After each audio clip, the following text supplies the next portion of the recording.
Thank you, Marty, for the introduction, and I want to thank the organizers of the symposium for this opportunity to think with you about an episode from recent history that seems to merit closer attention.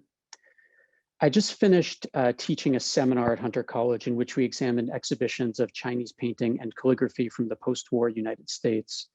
And we were really asking the question of what role these exhibitions and their catalogs played in bringing this field of study from infancy to maturity in the US over the course of just a few decades.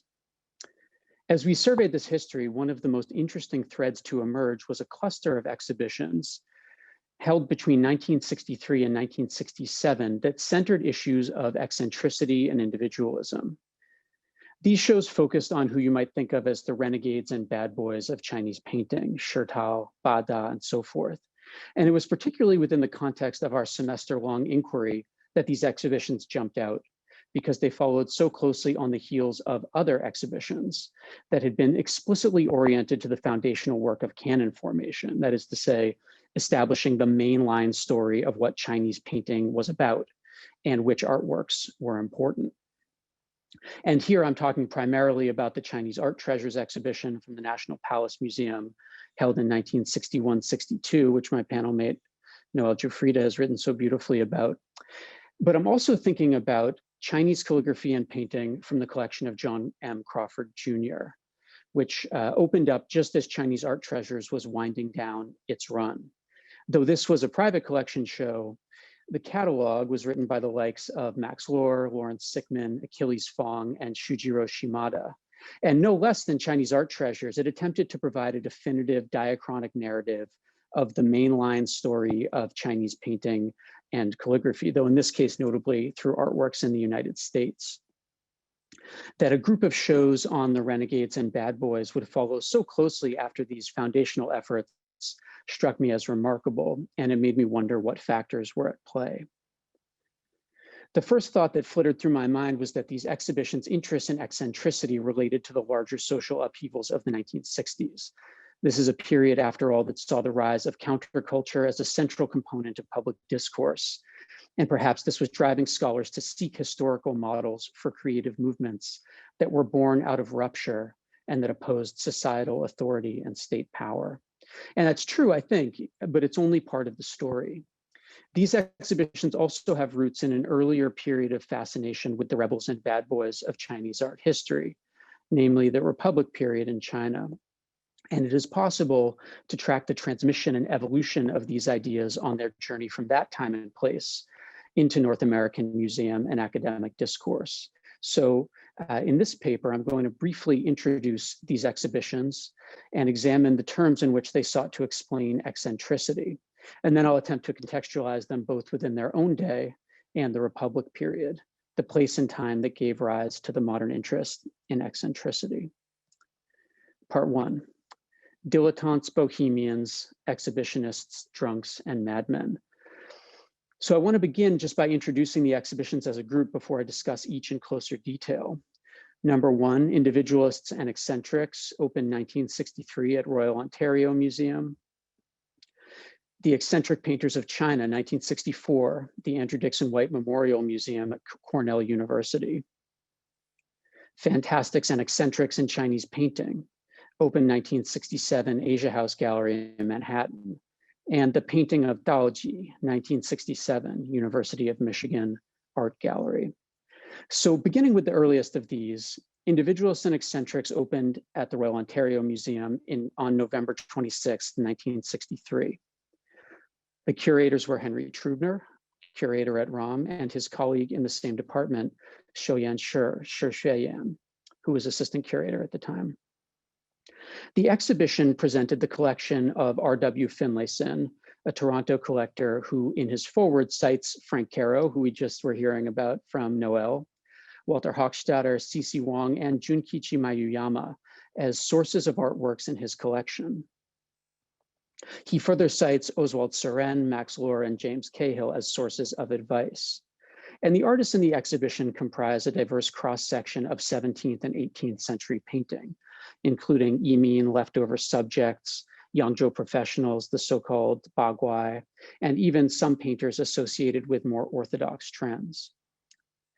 Finlayson's foreword in the exhibition catalog illuminates this show's orientation toward eccentricity.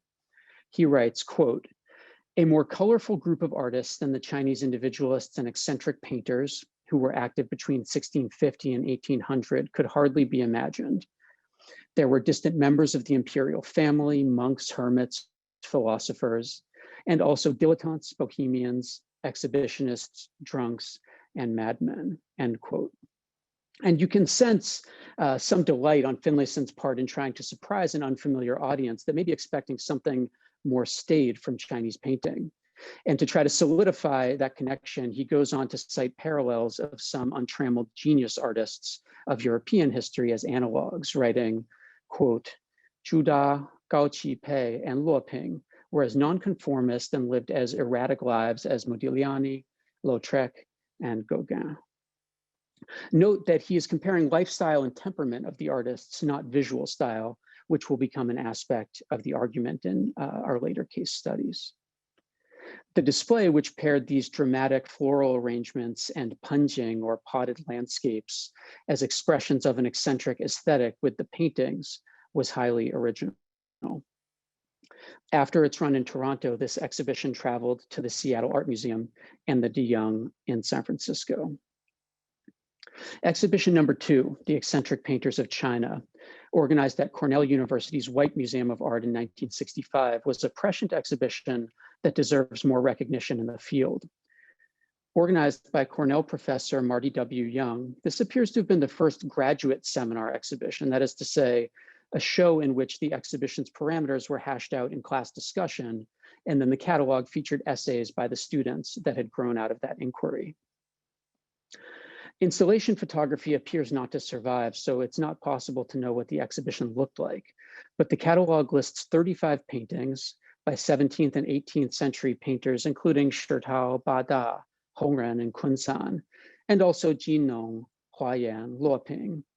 In other words, the Yimin painters of the early Qing and the so-called Yangzhou eccentrics, much like the Finlayson show. Paintings came from a variety of public and private sources, including Frank Caro, again, James Cahill, Wango Wang, and Harvard University's Fogg Art Museum. So far as I can determine, this catalog was the first in English to draw an explicit parallel between American mid-century avant-garde art and the painting of 17th century China. In her essay, Eccentricity is Style, then PhD student Vicki Weinstein wrote, quote, "In the present age of abstract expressionism and pop art, the art world is confronted with a bombardment of unorthodox forms, techniques, and objects, which challenge and defy all previous conceptions of art and the meaning of art itself. A similar phenomenon occurred in 17th and 18th century Chinese painting," end quote.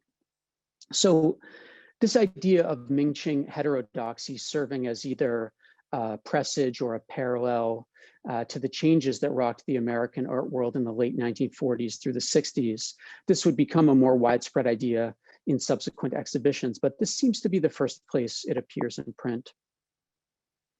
Last month, Marty Young, the curator of the show, generously shared his memories of the seminar and exhibition with me. When I asked him whether students were yet aware of the nascent counterculture movement and were thinking of it in relation to these bad boys and renegades of 17th and 18th century Chinese painting, because, early 1965 was early days after all, Professor Young said he thought they were. In his words, quote, "The rumblings of the movement were already detectable when I took up my seminar on the eccentric painters," end quote. 2 years later, in 1967, Fantastics and Eccentrics in Chinese Painting opened at the Asia House Gallery's Philip Johnson designed building in Manhattan. It subsequently traveled to LACMA and the De Young. It was curated by James Cahill, who had moved from the Freer Gallery to Berkeley just 2 years earlier. And he drew on a range of sources to fill the galleries, including his own collection and dealers and collectors in the US, Europe, and Japan, along with several museums. In the catalog, Cahill leans quite heavily on this idea of a link between the mid-century American avant-garde and 17th century Chinese art, presenting Chinese painting really as a kind of decoder ring for those struggling to understand recent creative trends. He writes, quote, Their affinities with some recent and contemporary Occidental painting strike any sensitive viewer at once. These are visible affinities, apparent in the pictures themselves. What is not apparent and not so widely realized is that behind them lie equally remarkable correspondences or anticipations, since they occurred centuries earlier in China, of ways of thought about painting, aims and approaches in painting that have become current in the West only during the past few generations, end quote. This is what you might call the reverse flow theory, which posits that certain progressive currents of modern art are not inherently Euro-American, as chauvinists of the day would have it, but rather originated in China. I'll return to this idea in a bit. The installation was clean and modern, quite gorgeous really, featured painting, pairings of the scholar's rocks with paintings. This was kind of an in-gallery expression of the final section of the catalog, Eccentric Objects. Our final exhibition, The Painting of Daoji, was the first monographic exhibition of a pre-modern Chinese painter in the United States. Opening August 13th, 1967 at the University of Michigan Art Museum, it was curated by Richard Edwards. And it featured about 45 works of painting and calligraphy by Shurtao, drawn from public and private collections in the US, Brazil, Europe, and Japan. And I just want to linger for a moment on the fact, on this remarkable fact that this was the first monographic show featuring a Chinese painter in the United States, a pre-modern Chinese painter, and that honor went not to one of the so-called good boys of Chinese art history, a historically oriented painter like Zhao Mengfu or Wang Hui or Wen Zhengming, who would be the focus of Edwards's next exhibition, but rather to Shurtao, who declared open and direct opposition to historical lineage.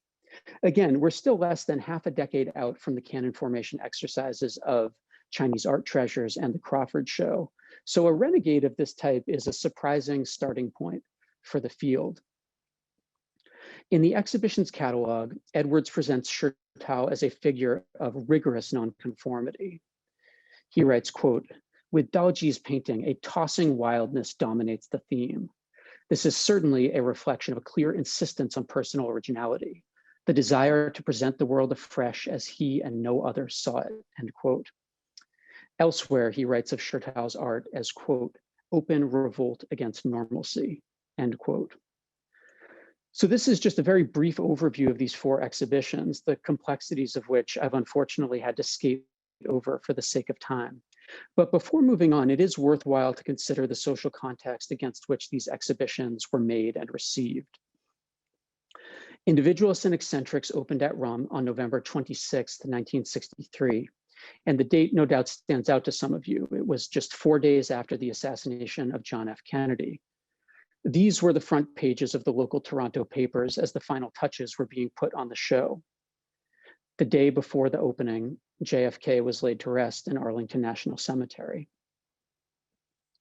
During the run of Eccentric Painters of China, this is up in Ithaca and Cornell University, 250 miles south in Harlem on February 21st, 1964, Malcolm X was assassinated at the Audubon Ballroom. A little more than a week later, Lyndon Johnson initiated the brutal and relentless bombing campaign known as Operation Rolling Thunder in Vietnam, a significant escalation of the American war there. 3 years later, in April 1967, a Saturday visitor leaving Fantastics and Eccentrics at the Asia House Gallery would have encountered a march some 100,000 strong, streaming from Central Park down to UN Plaza, uniting voices from Dr. Benjamin Spock to the Reverend Dr. Martin Luther King Jr., to the nascent Vietnam veterans against the war in a massive demonstration against further American military aggression in Southeast Asia. And in Michigan, 2 weeks before the painting of Daoji opened in Ann Arbor, just a short drive away in Detroit, the Detroit Uprising of 1967 saw Black residents taking to the streets to emphatically assert their humanity in the face of decades of racialized police violence. And of course, this was just one of a number of similar uprisings around the United States during this tumultuous year that marked a major inflection point in the civil rights movement. So in other words, this 4-year period in which these exhibitions were mounted was a time of epochal change. From many angles, people were questioning power and conformity in novel ways. And these 4 exhibitions, each of which valorized individuality, rejection of social norms, and opposition to state power, must be seen in light of this context. And I'll just note, of course, the eccentric painters of China and the painting of Daoji are taking place on university campuses.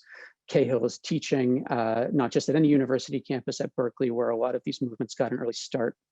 So when we read, for instance, Richard Edwards's celebration of Chertau's, quote, open revolt against normalcy, it is impossible to ignore the world around the author as he wrote these lines. Nevertheless, what might be obscured by these resonances are the earlier roots of this interest in eccentricity, and it's that I turn to now. Part 2, eccentricity and its uses in the Republic period. The generation of curators and professors who championed these quote unquote eccentric painters in the mid-1960s didn't discover these artists, nor were they the first to present their eccentricity as having special meaning in a modern context. It was in the first decades of the 20th century that early Qing painting, especially that of perceived societal outcasts, became the focus of sustained attention. In the face of the crisis of Qing collapse and foreign aggression, Chinese intellectuals debated fiercely how to build a strong modern nation.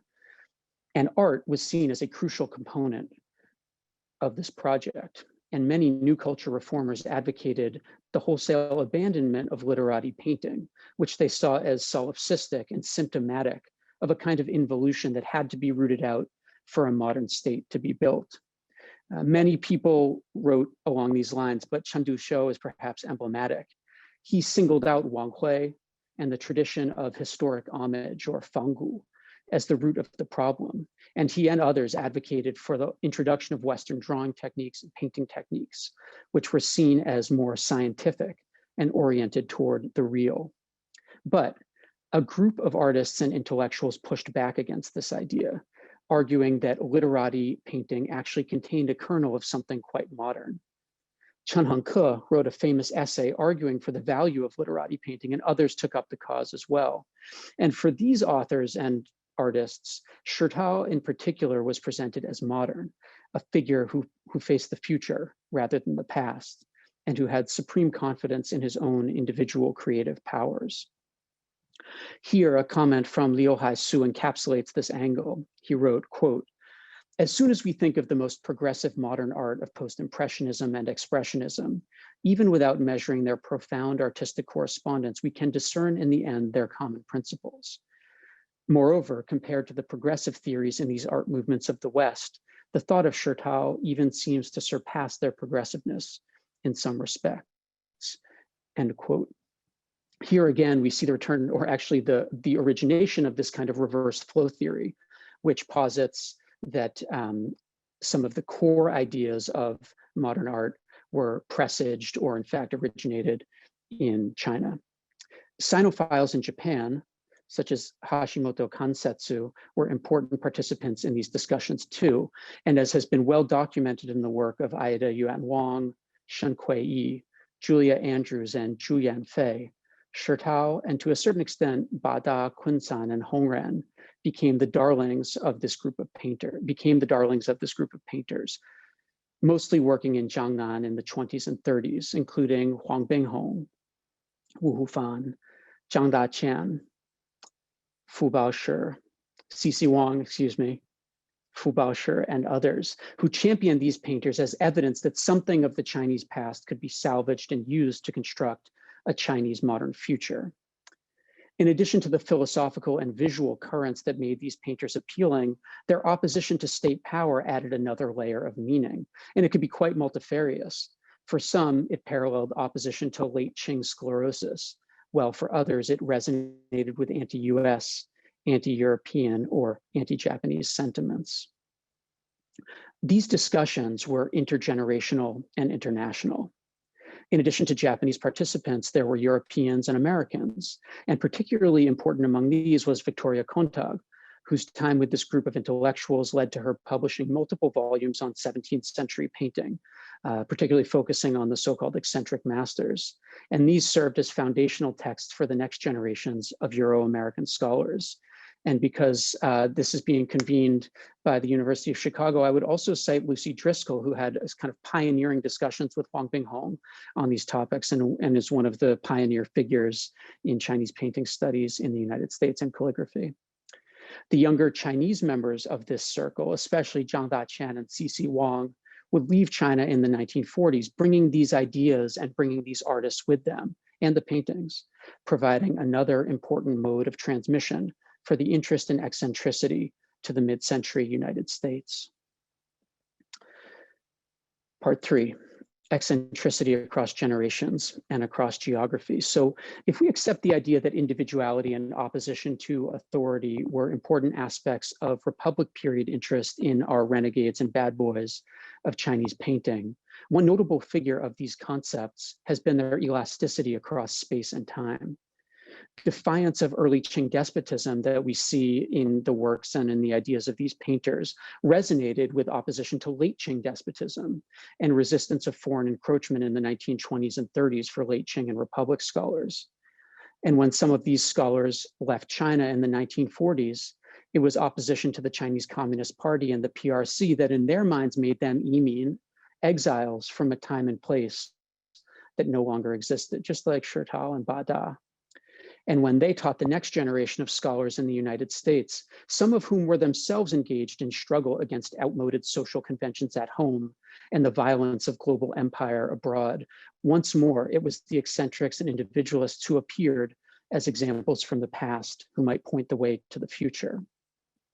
So it's in these terms of a surprisingly flexible and constantly morphing intergenerational dialogue, and one that is changing over time as those generations meet, that I'm coming to see our cluster of exhibitions from 1963 to 1967.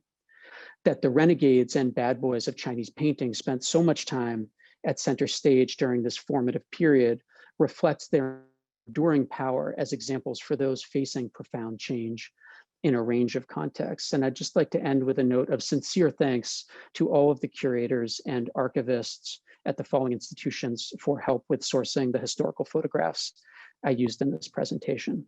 Thank you.